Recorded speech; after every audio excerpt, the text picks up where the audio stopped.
Okay, what's going on, YouTube land? So I've been meaning to upgrade my firewall for a long time. I'm still running a smooth wall version 3, I believe. I think it's pretty ancient. Running on an old, I think a Pentium 4 maybe, Pentium 3, it's old. Soon Time Warner is going to be providing me with some better internet speed.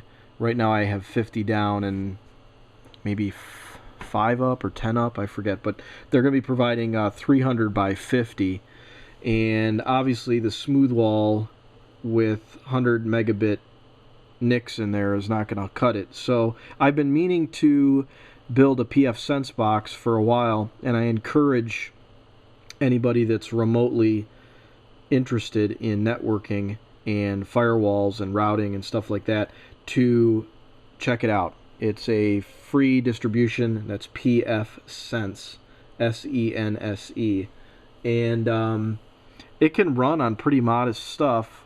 They just redid the version not too long ago, so this is April 2016, and I wanted to just build something better, something newer, something that had better support, better plugins and stuff like that. And after doing a fairly large amount of research, I wanted to just build something from scratch. I have some components laying around, and the only thing that I kind of wanted to buy new was a brand new motherboard, even though this old Dell that's been running Smoothwall for years, I mean 10 years probably, maybe more, has been fine. I've had to replace power supplies, but otherwise the thing just hangs out and looks at packets and stuff like that.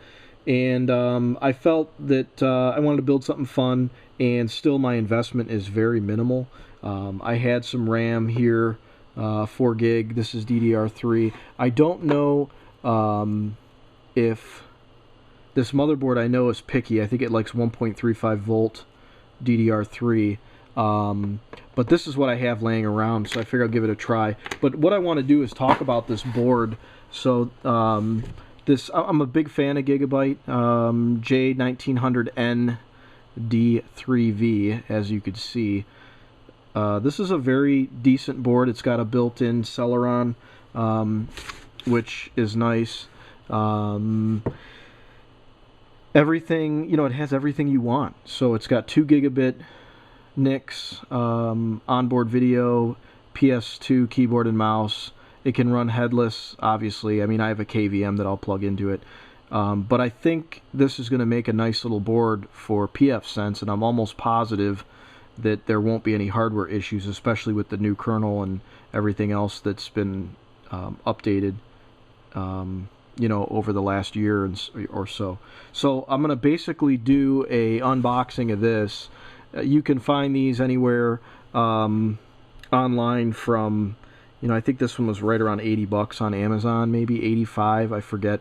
eBay, they're around. There's different versions, or different revisions, excuse me, that have different BIOS updates applied on them, so you want to make sure you got a pretty newer one. I forget which version of the BIOS is out, but if you go to Gigabyte's website, you can find that out relatively easily. So what I'm going to do is unbox it, kind of just show it, and I haven't even looked at it yet, so I'm going to find a power supply and slam this RAM in and just hook up a power supply on the bench here and see if I can get it to post. I don't see why it won't, but we'll find out. So again, I got this on Amazon. They had the best deal, so pretty, you can see it's pretty small. Mini ITX, so it's a nice small form factor.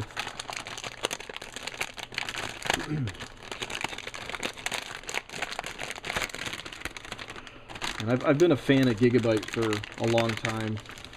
I've used many boards of theirs. and they always seem to make a really good product. So you know, we have our ports here, your PS2s, we got serial, so this would be good in a you know, an industrial environment too, where you still need to use serial, but you got both your flavors for VGA and DVI here. Your 2 gigabit NICs, shitty audio, I imagine, USB 3. I am pretty positive that you can run dual monitors on this. Don't quote me on that. I really didn't look heavily into the specs for Windows applications. You know, I didn't, you know, don't really need to use it in Windows since it's going to be in a BSD environment. But so there's your 2 spots for RAM. Wireless can go here if you want, and it does have a legacy PCI port, so that might come in handy for people looking to utilize old stuff from an old environment. And 2 6 gigabit serial ATA. Then of course at the top here we have our power, and then more power for CPU. So nice board. So, you know, it comes with your typical junk in the box, IO shield, some cables, and you know, a pretty minuscule manual. You know, nothing majors in here, but enough to get you started. You know, enough for a Windows build. Their driver disk is usually pretty good. Not a bunch of bull on there, but should be decent. So we'll just put this stuff away. We'll keep the board out, and I'm just gonna basically rest the board up here, and we'll pop our memory in. And again, I don't know if this RAM is even gonna play nice. These aren't even really a matched pair, but I want to see if I can get the dual channel. So we got those in there. I'm gonna grab a power supply real quick out of my power supply hoard, and we're gonna just basically set it up over here and see what we get, see if we can get a post.